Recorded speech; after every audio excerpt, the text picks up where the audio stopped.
Frontline is made possible by contributions to your PBS station from viewers like you. Thank you. With major funding from the John D. and Catherine T. MacArthur Foundation, committed to building a more just, verdant, and peaceful world.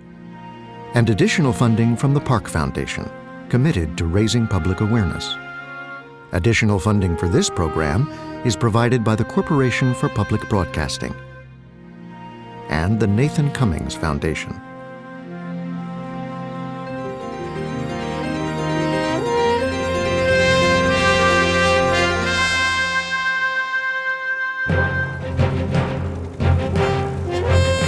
Tonight on Frontline, You're either growing or dying, so we grew. they created the largest bank in America. He wants to give the middle finger to New York and to Wall Street. Merrill Lynch is this hugely prestigious brand. They had long sought this prize. John Thane was a hero. Ken Lewis finally is on top of the financial world. But it was troubled from the beginning. The market was in complete chaos. This became a game of survival. There are major doubts suddenly. The government took over. You can't leave this room until you agree to take this money. We nationalized the banks in the U.S. on that day. There is no power on Wall Street anymore. The government holds all the cards. That old way of putting on a party, it's over. Tonight on Frontline, Breaking the Bank.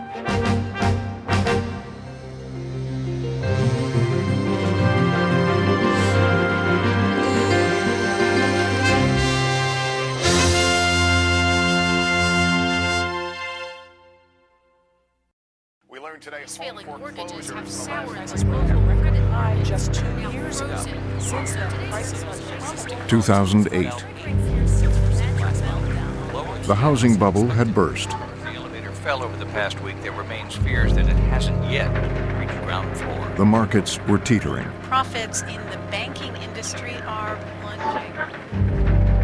At 10 o'clock Eastern Time at Bear Stearns. Nobody knew how bad it was going to get. On one weekend in September, the entire American financial system would be changed. It began with a phone call.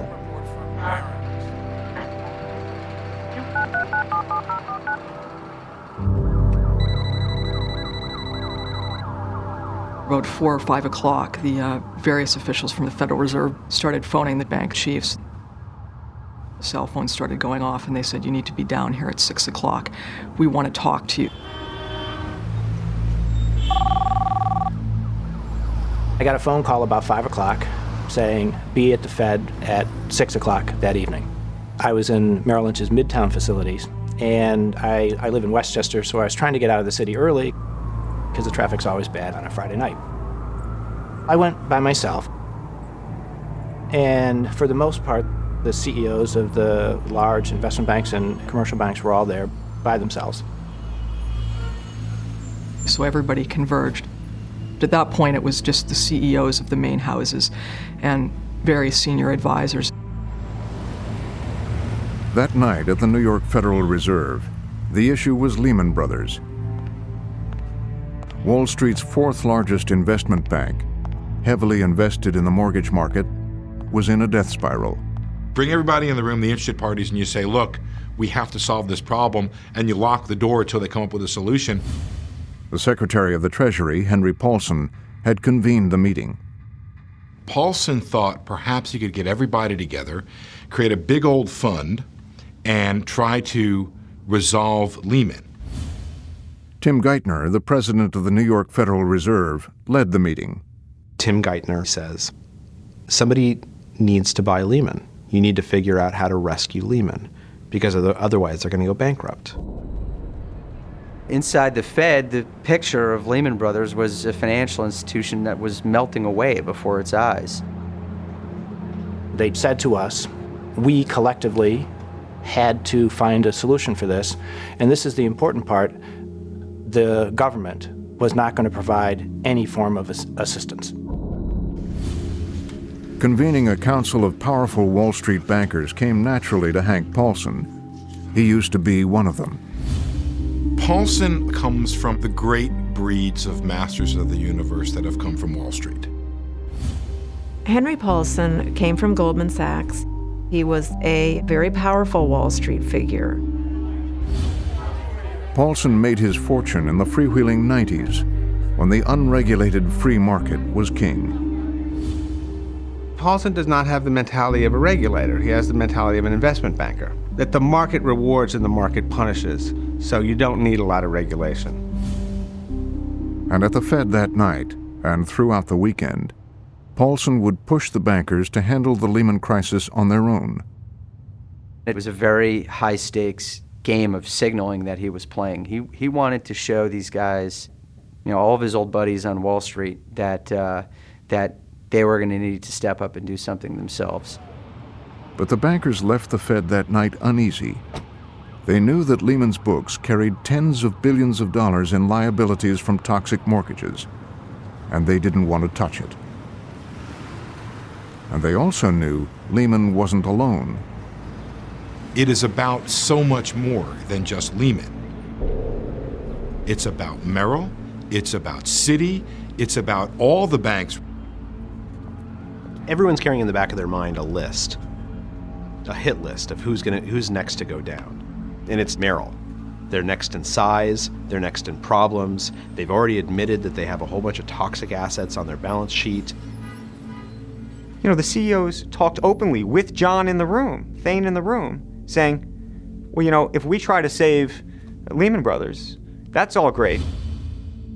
But we're going to be back here next weekend, and we're going to be talking about Merrill. I did not want to be the equivalent of Lehman the following weekend sitting there. He was absolutely dead next, and dead and next are the two appropriate terms. 53-year-old John Thane was one of the newest CEOs in the room, a graduate of MIT and Harvard Business School. His career had been a rocket ride. He's been on Wall Street for years. He was the number 2 guy at Goldman Sachs. He was Hank Paulson's number 2. Considered a very tough manager, considered a pretty smart guy. He had been this golden boy at Goldman Sachs. Doesn't get the top job, though. He's passed over for the top job, and he jumped ship early, perhaps smartly, goes to the New York Stock Exchange as the CEO. He was Mr. Fix-It. He could go into any situation, and he had for the New York Stock Exchange and a number of other settings, and had taken companies that were having problems and had made them work. And Merrill Lynch had plenty of problems. Once conservative and careful, they'd abandoned caution for the quick riches of exotic mortgage-backed securities. They got into it very heavily. They courted a lot of non-prime lenders. And they let money to them, bought their mortgages, and sold them into bonds. And they thought the gravy train would never end. When Thane took over, the housing bubble had burst, and Merrill was a mess. This was an opportunity to prove that he could be the CEO of a big firm. He could get the job that he couldn't get at Goldman Sachs. And he could turn Merrill Lynch around. But Thane had little time to turn Merrill around.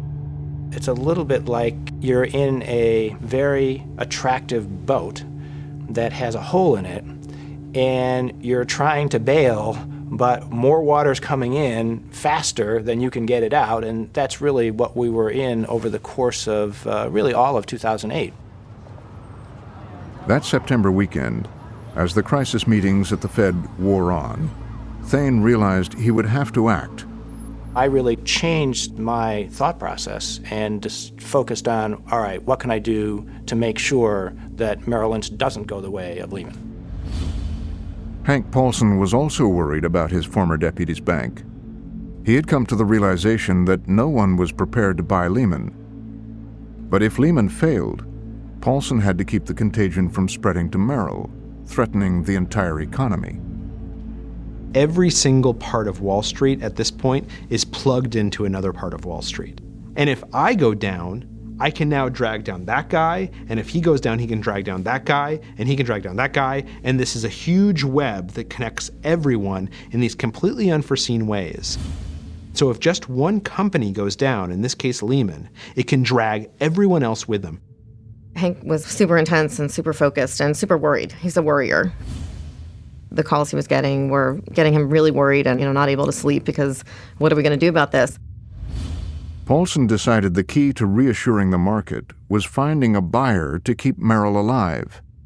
and he had one in mind. A bank outside of Wall Street. It had been called a pillar of strength. The superbank, Bank of America. Bank of America is the story of some of the most ambitious, aggressive bank builders on the face of the planet. They're sharks, but they're not Wall Street sharks. It's a different type of sea that these people are swimming in. What had first been North Carolina National Bank had grown into a formidable southern competitor to Wall Street, Nations Bank. Hugh McCall ran it in the 80s and 90s. After the Civil War, most of the capital in the South was wiped out. What I saw as part of my goal in life was to see that we had our own banks in the South that could finance Southern industry and Southern businesses and Southern individuals. And I set out to do that. And candidly have been fairly successful at it. They bought and bought and bought, and they would buy one bank, and then they'd buy another bank and get bigger and bigger and bigger. And even if they got bought by someone else, they were the ones who ended up taking over the show. Even the bank's name was acquired. They bought the California-based chain Bank of America in 1998. You're either growing or dying. There's no middle ground. You can't hold what you have. That doesn't work in business. So we grew. When he retired, McCall chose one of his longtime mergers and acquisition specialists, Ken Lewis, to run it all. Well, I'm really nobody when you look at my background. I came from a very modest beginning. My mother raised my sister and I, so a one-parent family, and she was a nurse. This is not somebody with an Ivy League background. This is not somebody with blue-blooded parents. This is somebody sort of driven by a need to prove himself, especially to prove himself against people from Wall Street. Someone once described Ken Lewis to me as the most competitive person in the history of the United States, including the Union Army. He practiced smiling, which is not Ken Lewis's default expression. He started wearing glasses to soften his features. He would talk and tape himself while talking to catch, the pauses. So this was quite a makeover for Ken Lewis. He wants to give the middle finger to New York and to Wall Street, and he wants to beat them at their own game. And I think he revels in it. The idea that these guys in Charlotte can be beating up the guys on Wall Street. Lewis took over at a critical moment, when the rules limiting bank mergers were being dismantled. A race to become the biggest superbank was on. He wrote out a wish list of companies he wanted to acquire or businesses he wanted to be in. And one by one, year after year, he made that happen. Fleet Boston, MBNA, Countrywide, LaSalle, U.S. Trust. Ken's eyes have always been bigger than his stomach. That's part of his problem. He's always been a deal maker. I mean, that's kind of his modus operandi. That's how, Bank of America was built. So during that weekend meeting at the Fed, Paulson's idea that Bank of America could be a lifeline to Merrill was gaining traction. On Saturday morning, Thane made a fateful telephone call. I walked outside of the Federal Reserve and called from my cell phone standing outside on the street. John called and said, I think we should talk. I said, Ken, I think we should talk about a strategic arrangement. He said, I'd like to do that. Lewis's corporate jet was waiting at the Charlotte airport. I said, I can be there around, I think it was 2 o'clock, and so I'll meet you at our apartment. We agreed to meet at their corporate apartment in the Time Warner Center at 2:30 in the afternoon. This was like music to Ken Lewis's ears. Because Ken Lewis had wanted to buy Merrill Lynch for a while. They had long sought this prize, and they had, over the years approached Merrill several times.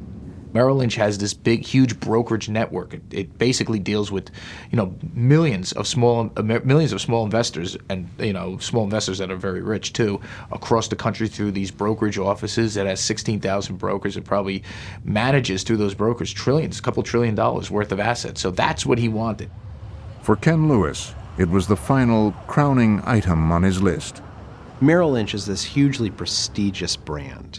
It's a little akin to Holiday Inn getting to buy the Ritz Hotel.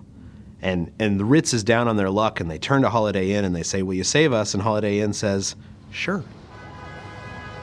Ken Lewis waited alone for John Thain at the Bank of America corporate apartment in the Time Warner building.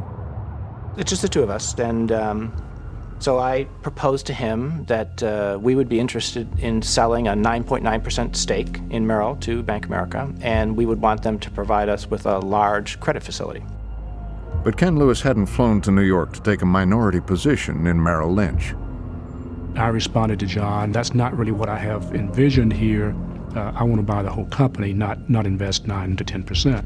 And Thain says, "Well, I didn't come here to sell Merrill Lynch." And Lewis's response is, "Well, that's what I want." You have to remember that, I had only been the CEO of Merrill Lynch for 9 months. So the last thing in the world that I want to do is sell the company. That was a hard decision. In the end, Thain realized he had no choice. He agreed to sell Merrill Lynch to Bank of America for $50 billion. It was just this really defining moment of these two men. It was clear who had the leverage that weekend. By late Saturday afternoon, Lewis had sent his deal team over to Merrill to look at the books. They would have to work fast. Hank Paulson was adamant the deal had to be done by Monday morning. In 48 hours, you can't do due diligence. You can't really take a bank's books, go through them, and figure out where their liabilities are, where their risks are, who's been hiding what in order to try and get a good bonus this year. It's impossible to know within 48 hours what you're actually buying. The reason Paulson was so insistent was that with no buyers and no government bailout, Lehman Brothers was headed for bankruptcy. They had this meeting, and one of the advisors, Harvey Miller, very well-known bankruptcy lawyer on Wall Street, and he warned them in this meeting, this will be financial Armageddon. He warned them what to expect Monday morning if Lehman was put into bankruptcy. Paulson desperately needed to give the markets some good news when they opened on Monday morning. The way the government and Hank Paulson and Tim Geithner and Ben Bernanke were perceiving what was going to happen on Monday morning, Bank of America was going to save the system, because even though Lehman Brothers was going to go down, the next domino, Merrill Lynch, was going to stay up. And that was very, very important. Hank in particular was very strongly encouraging me to make sure that I got a transaction done prior to the opening on Monday. By Sunday evening, at the offices of Bank of America's law firm, the broad outlines of the deal were set. But there was a problem. The night that they are signing this deal, the conversation is not about the strategic imperatives of doing this deal. The conversation becomes about how much money are we going to give to the management? What kind of side letters can we have written into this contract? They were supposed to sign the deal at 10 o'clock at night. It ends up going to 1, 2 in the morning because they're talking about comp at a time when Rome is burning. Comp, compensation, bonuses. The bankers from Charlotte were now dealing with Wall Street. Someone from the Merrill team left, went out of the room, and came back with a piece of paper for the top 5 executives at Merrill. The paper came back and it said $40 million for John Thain and other high 8-digit figures for the other 4 on his team. In the end, Bank of America agreed to let Merrill spend up to $5.8 billion on the comp. If you're Ken Lewis and you just ponied up this enormous amount of money for this company, And 5 hours later, the conversation is not how are we going to make a great combined company together, but is how much money can we line John Thane's pockets with? That would sour you too. Selfish things start to crop up at the very end. And frankly, it extends things to the point that I have never really been real happy by the time that champagne pours. Usually you're mad at each other by then, and you drink it politely and then leave. And that was about how I felt with this one. If you spend time and talk to people who were in that room that evening, they would tell you the moment they signed the deal, they knew there was a problem. Lewis and Thane finally signed the deal. It would take effect on January 1st. At Lehman Brothers, they spent the night drawing up the bankruptcy papers.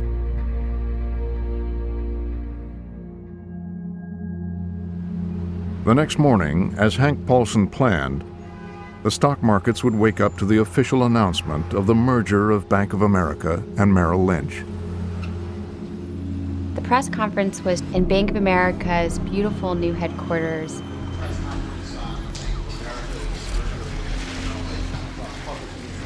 The two of them came in, and they paused and shook hands, and it was actually an awkward moment because so many photographers wanted to capture it that they shook hands over and over and over and over and over again. Despite the bitter backroom dealings, it was a moment of triumph for Thane and Lewis.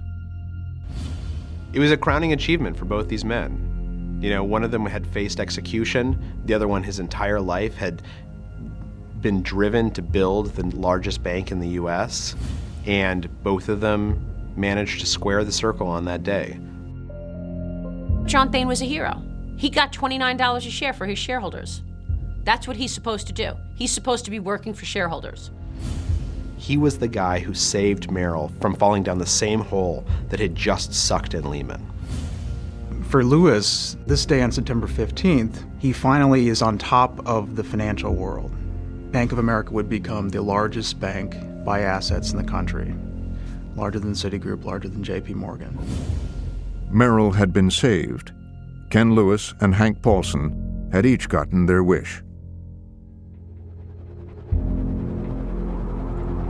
That same morning in Washington, Lehman announcing early this morning it will file for bankruptcy, confirming all those reports. It's been particularly unsettling. Hank Paulson and his staff were waiting to see how the markets would react to the Lehman bankruptcy and the Merrill merger. We hoped the Merrill purchase would stop the domino effect. That was definitely why we thought it would be good news on Monday morning. And it looked like it might be true. Paulson headed to the White House to reassure the markets. Good afternoon, everyone, and I hope you all had an enjoyable weekend. Yeah. Well, the Fed and the Treasury thought that Lehman could go under without causing a major conflagration, and that it would be a big event, but it wouldn't cause a cataclysm. But the American people can remain confident in the soundness and the resilience of our financial system. Paulson had bet the markets would take care of themselves. Thank you very much. He would soon discover he was wrong. The stock market dropped by... Everything freezes, and that's what causes the crisis. And it really started because Lehman Brothers went into bankruptcy. No one forecasted that this was going to happen, but it turns out that this one decision made all the difference. Paulson had miscalculated. The first sign of trouble, the credit markets began to freeze. Hank was very nervous. He was getting calls from large manufacturing companies that were struggling because of the credit markets being frozen. Then the banks stopped lending. The longer it went on, the more trouble the economy was going to be in. The meltdown was happening. I'm sure that Paulson is sitting there, and he doesn't strike me as the most reflective guy necessarily, but he must have been sitting there. Everybody was sitting there saying, my God, we may be presiding over the Second Great Depression. This is the utter nightmare of an economic policymaker. You're sitting there and you may have just made the decision that destroyed the world. Absolutely terrifying moment.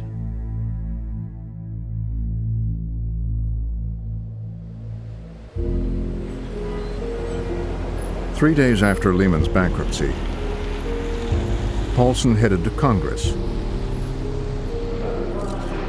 He had decided to dramatically change his approach. At that point, Paulson bowed to the inevitable.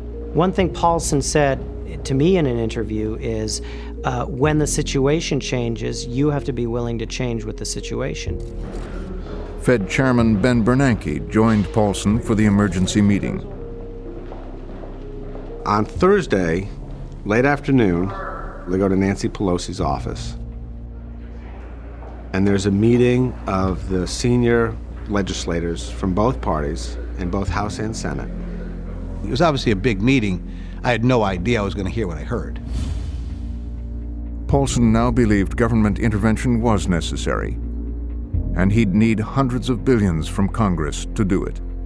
They said they needed authority to use $700 billion to unstop the credit markets.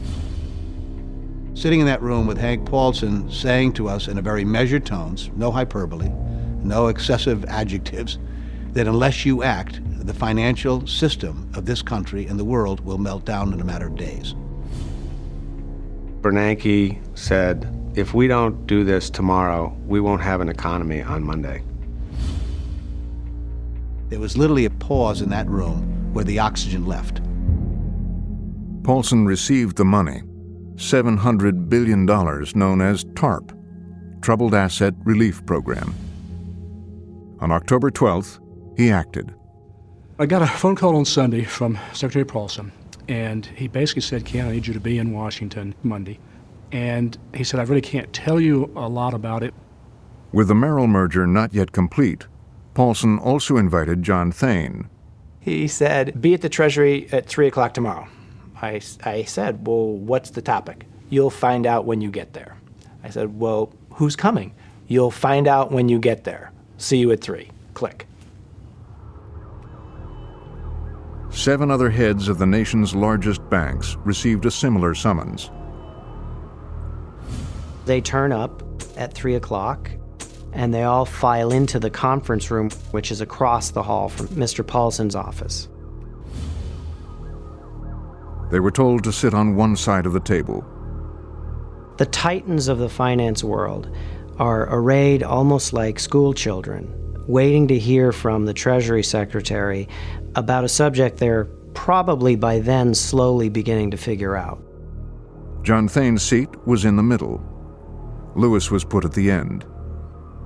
At first, I wondered when I was down toward the end, and then it hit me, obviously, that it was in alphabetical order, and how else would you do it? Paulson got right down to business. Because it's Paulson, who's not a man who beats around the bush, it became clear relatively quickly what he was proposing. He says, I've got here documents that say the U.S. government is going to make an injection of capital into each one of your companies. Paulson was about to spend $125 billion of that TARP money from Congress. They go through in a very, very rapid way that each of us is going to take this taxpayer money, the TARP money. And he basically says, you can't leave this room until you agree to take this money. We're all going to do it for the good of the country, for the good of the system, and it's not really discretionary. It was unprecedented. In return for billions of dollars, the government would take an ownership stake in the banks. Some bankers fought back. That was a very contentious meeting. Lots of questions, lots of doubts. Richard Kovacevic, chairman of Wells Fargo, led the charge. Kovacevic stood up and said, I don't want the money. I don't need the money. I don't want the money. I want to have nothing to do with this. But Ken Lewis took a different view. Ken Lewis says, it's our patriotic duty to do this. Let's stop fighting. Do this deal right this moment. We are so intertwined with the U.S. that it's hard to separate what's good for the United States and what's good for Bank of America. And so don't do it on the basis of us being told. Do it on the basis that things could get a lot worse in America and therefore for us, and they're almost one and the same. Lewis also knew that he could expect two TARP shares, Merrill Lynch's and his own. He also said, look, guys, we all know how this is going to end. We're going to sign this piece of paper. So he played a little bit of the elder statesman role, explaining reality, although they all understood reality quite well. And if any bank didn't sign on, Paulson had a potent weapon. There's a threat in the background. If you don't get with the program and if you don't sign this piece of paper, tomorrow morning you could turn on the television and see Hank Paulson talking about your bank in a negative way, and that's going to destroy you. Paulson's notes, prepared for the meeting, show he gave the bankers no choice. If a capital infusion is not appealing, you should be aware that your regulator will require it in any circumstance. Paulson gave each man a single piece of paper, spelling out the conditions. Before they had to leave town that night, they were told, return this document with your signature on it, and all 9 of them did so.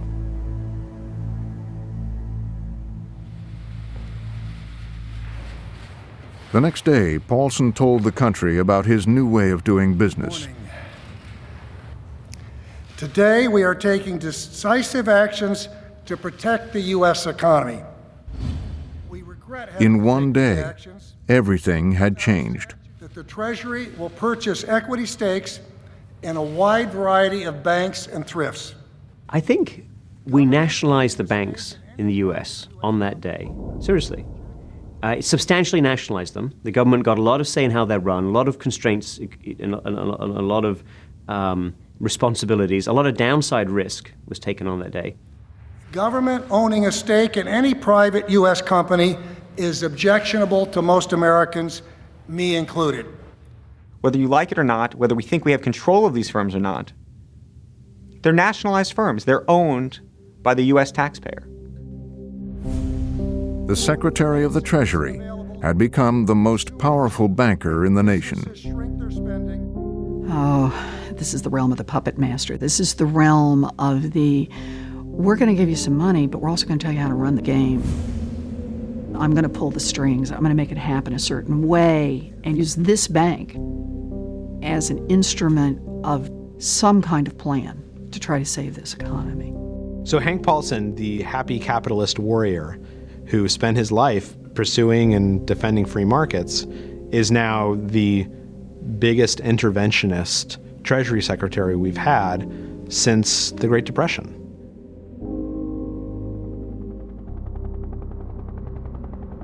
As the fall wore on, for Paulson, one hopeful sign of life in the banking system was Bank of America.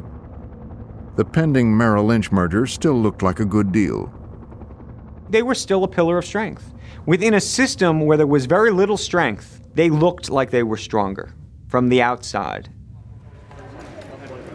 But the view from the inside revealed something else.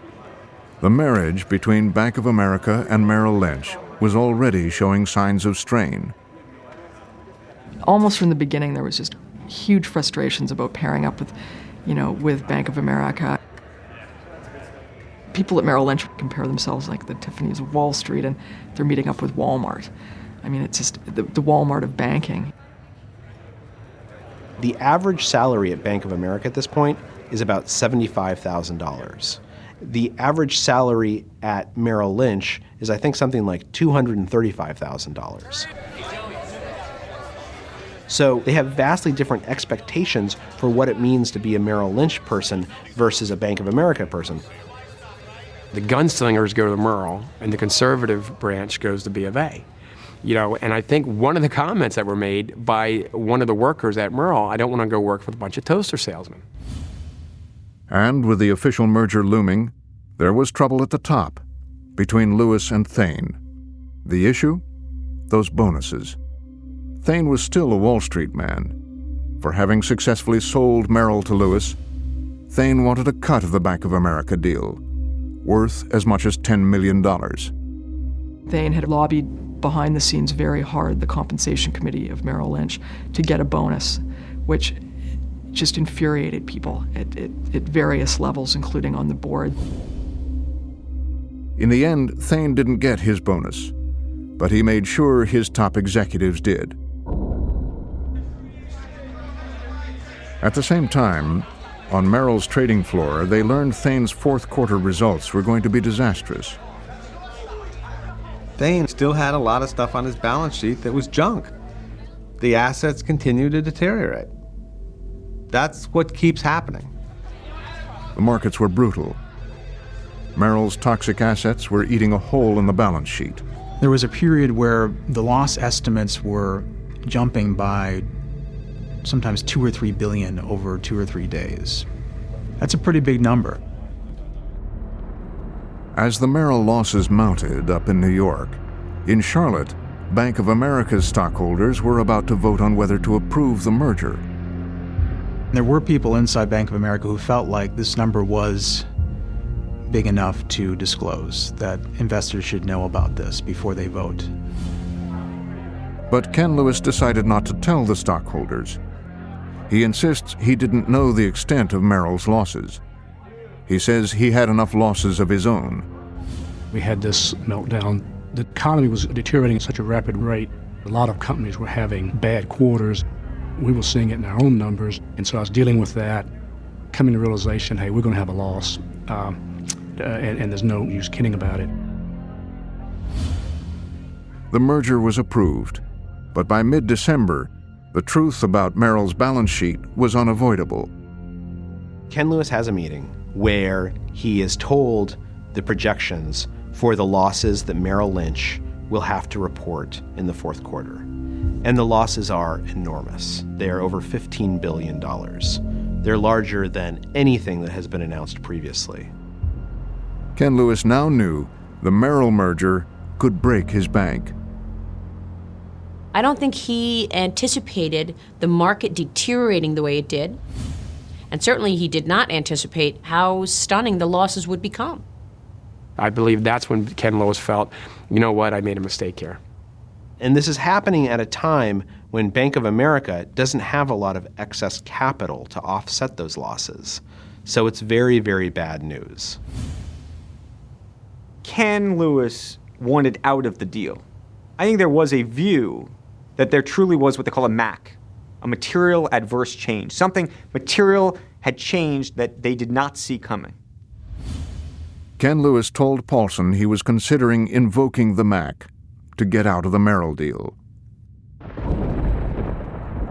Paulson was stunned. He told Lewis to come to Washington immediately. So Lewis goes to Washington, D.C. on December 17th to meet with Bernanke and Paulson and tells them, we can't do this. The losses are too big. We're going to pull out. I can't say a lot about the negotiations, but what I would say is they had their view of both what that would do to Bank of America and what that would do to the financial system.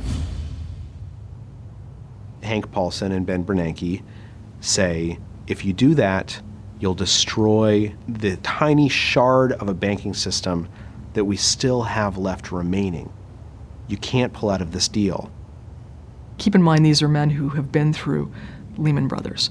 They don't want this, they don't need it, and it can't happen. Lewis's options were limited. His new powerful partner, the Secretary of the Treasury, was calling the shots. The government had already had $20 billion inside in Bank of America. It's its regulator. It's a bank. It's really kind of hard to tell the government to go shove it when it says, we need you to do this deal. He is in a really tough spot. He's almost damned if he does and damned if he doesn't. Paulson got tough. Got a very strong voice, got a very strong will. I think he could convince anybody, and in this case Ken Lewis, that if you don't follow along, if you don't go along with the program, you won't be part of the program anymore. Meaning, we'll toss you right out. You have to buy Merrill, and we will make sure that happens. Up to and including removal of management, removal of the board. From where Ken Lewis sat, I've had several people describe to me the Bank of America thought it was a threat and they needed to do this. There was a time where that discussion was held, and but we in fact decided on our own, not anything to do with that it was the best interest of all involved to go forward. Ken Lewis blinked. The full force of the government is being brought upon him. The rules of the game have changed. Ken Lewis is on top of the financial services world, but he's not in charge. The government holds all the cards at the end of the day. Paulson then explained the offer that Lewis could not refuse.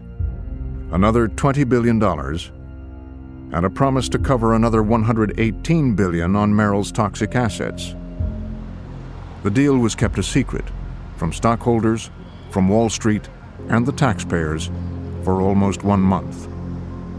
Then, after the merger was completed, the story broke. Citigroup and Bank of America have been losing money at a furious pace. Country, two major banks sank deeper into the red, despite billions more from the government. Markets tumbled. The stock market has been falling day after day, and now news that the biggest banks need more money. Between January 15th and January 20th, Bank of America's stock drops more than 45%. The bank's shotgun marriage with Merrill Lynch in September was on the rocks. With Merrill reported more than $15 billion in losses for the fourth quarter of 2008. It shocked the market. Even though the market was looking for something bad, it wasn't expecting that. It wasn't expecting a $15 billion loss. There are major, major doubts suddenly about this bank's ability to make it through this crisis intact. B of A stock starts to tank in ways it hasn't in decades. It's down to like 1980s levels. The magnitude of the loss, obviously, at Merrill Lynch really stunned people. And so it was a bad day, and it did shock a lot of people and disappoint a lot of people. In a matter of days, Lewis went from king of Wall Street to embattled CEO. His shareholders were up in arms. There was just an immediate public outcry. They were just furious at what he had done. They start calling for Ken Lewis's head. They want to know why these losses weren't disclosed earlier, why the talks with the government weren't disclosed earlier. I mean, what kind of deal maker was Ken Lewis anyway? In effect, by buying Merrill, he had damaged Bank of America. It felt at that moment that it was going to be tough for him to keep his job. Bank of America needed to change the subject, take the heat off Ken Lewis. This became a game of survival in Charlotte for Ken Lewis, and he needed to blame somebody, and somebody had to be responsible for what was going on. That somebody was John Thain. Thain paid out $4 billion in company bonuses just days before the merger. Cost cuts. He also was lavishly redecorating his office space to the tune of $1.2 million, courtesy. All of a sudden, this character who seemed like Clark Kent, who seemed like this great guy, this pillar of character and strength, was really the villain. The hero becomes the villain. He was thrown under the bus. He makes a couple of stupid decisions, definitely, some stupid moves, and the public turns on him entirely. It's pretty amazing. Not just the public. On January 22nd, CNBC had a scoop. 2, 1, and breaking news from Charlie Gasparino on the CNBC Newsline. More news out of Merrill. Charlie. Bank of America, Merrill. Ken Lewis, the CEO of Bank of America, will hold an emergency meeting with John Thain, the CEO of Merrill Lynch, today. I got a tip that Lewis was flying down to Merrill. Everybody knew that Thain was on the ropes. And then I went to my sources at Bank of America, and they basically said, yeah, he's all but done. CNBC has learned that Ken Lewis, the CEO of B of A, is meeting or going to meet with John Thain later this afternoon, right here around 11:30, essentially to decide his future, which will be very interesting. I have CNBC on in my office, so I can see the headlines are, that I'm going to get fired. Ken flew from Charlotte to New York, walked into John's office, and said, "John, it's not going to work out, and I'm sorry. I wish you the very best," and then left. It wasn't a very long conversation. There really wasn't very much for me to say because this wasn't a negotiation.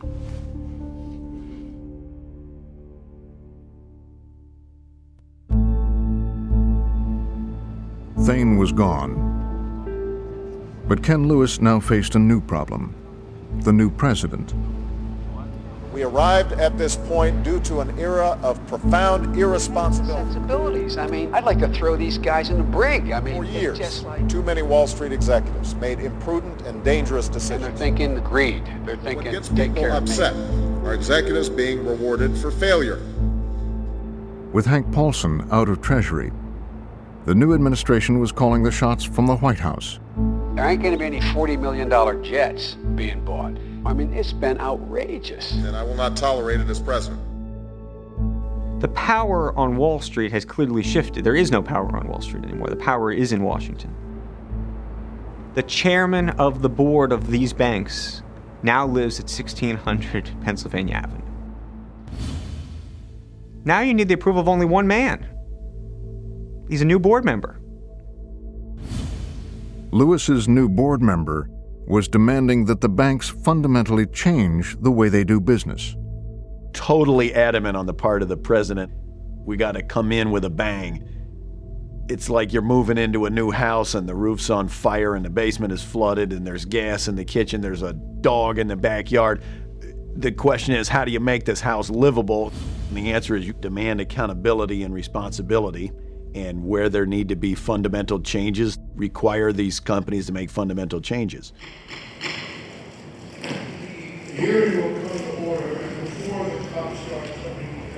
And on Capitol Hill, the mood was no different. With their vaults now filled with taxpayer dollars, Lewis and the other bankers were fair game. We're gonna have to do this every now and then. They're gonna be called before Barney Frank and the rest of Congress, and they're gonna have the congressional committees, and they're gonna get yelled at and grandstand upon. Let me be frank. My constituents in Illinois are angry, and so am I. What did the banks do with the taxpayers' money? I cannot believe no one's prosecuted you on this. I think most Americans, when they saw that, thought of the heads of tobacco. That's where we're at. We have an industry that's just vilified to that point, and the frustration is so high. It was chilling to watch that. I mean, just to see them all lined up next to each other. As a matter of fact, Bank of America, you paid yourself $30 million in fees just to accept our TARP money. I don't know what you're talking about. The whole thing, frankly, had a bit of political theater element to it, that particular hearing. There seemed to be a little bit of a contest to who could get these guys by the scruff of the neck and slap them around the most. It was clear we were there to take a public whipping, and we did. I just tried to think of it that way and think of it as, this too will pass, and just get through it.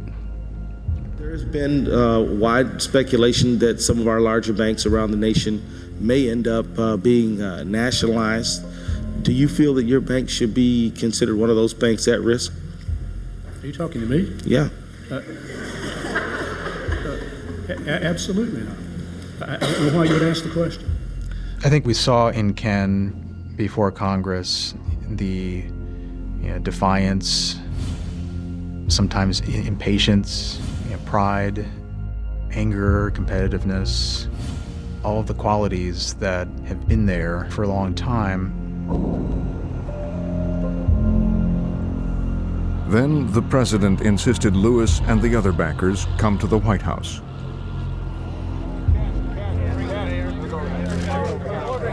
The CEOs came to the White House. I'm not exactly sure what they were expecting, but the president was firm with them and said, the American people blame you personally for where we are. The president made it pretty clear when he talked to us, we're between you and the pitchforks, guys, and you need to just acknowledge that. The president said, you guys need to get with the program because the only thing between this massive backlash against you is if we can get the economy back on track. It was a new day. The president openly signaling that he was in charge, insisting they increase lending and limit executive compensation and foreclosures, or else. Since that meeting, Bank of America stockholders stripped Ken Lewis of his chairmanship. Federal regulators ordered him to find new directors, and he had to sell off parts of his company to raise cash to satisfy new government regulations. Lewis says he now deeply regrets taking the TARP money from Paulson, both times, and all that has followed. Little did I know the pain that would invoke with the Congress giving us the whipping that day, the constant articles in the paper about how bad we are, and then things around compensation and how you run your bank. It was a clear example of no good deed goes unpunished. But at the White House, they have little sympathy for bankers' complaints. They created the structures themselves that got them into this position. It wasn't the government who created this problem. They created this problem. Maybe they find it inconvenient that there's a whole lot of responsibilities that come along with the government being their lender of last resort and saving them when they actually fell into the pit of fire. But, that's where we are. As far as Washington is concerned, they're still sorting through the financial wreckage. This is the kind of disaster like the aftermath of the Great Depression and the crash of '29 that causes people to say, there's something fundamentally wrong here, there's something fundamentally broken, and we can't fix it with a new agency or just a piecemeal approach. We have to kind of tear down the structure and start all over. But whatever happens, the era that propelled John Thane, Ken Lewis, and Hank Paulson to the top of the financial world is over. Well, the party's over. The financial institutions are down for the count. This is one of those pivot points in American history. That old economy, that old way of looking at things, that old way of putting on a party, it's over. It's over.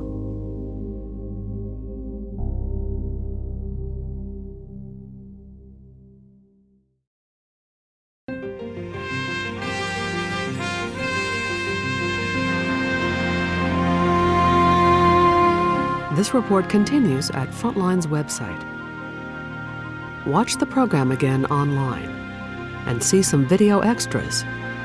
Get inside the debate over bank nationalization, including our podcast interview with former IMF chief economist Simon Johnson. We nationalized the banks in the U.S. on that day. Explore the interviews conducted for this report. We are so intertwined with the U.S. For the good of the country, for the good of the system. We're going to give you some money, but we're also going to tell you how to run the game. The rise of Bank of America, the future of superbanks, and more. Then join the discussion at pbs.org.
Frontline is made possible by contributions to your PBS station from viewers like you. Thank you. With major funding from the John D. and Catherine T. MacArthur Foundation, committed to building a more just, verdant, and peaceful world. And additional funding from the Park Foundation. Additional funding for this program is provided by the Corporation for Public Broadcasting and the Nathan Cummings Foundation.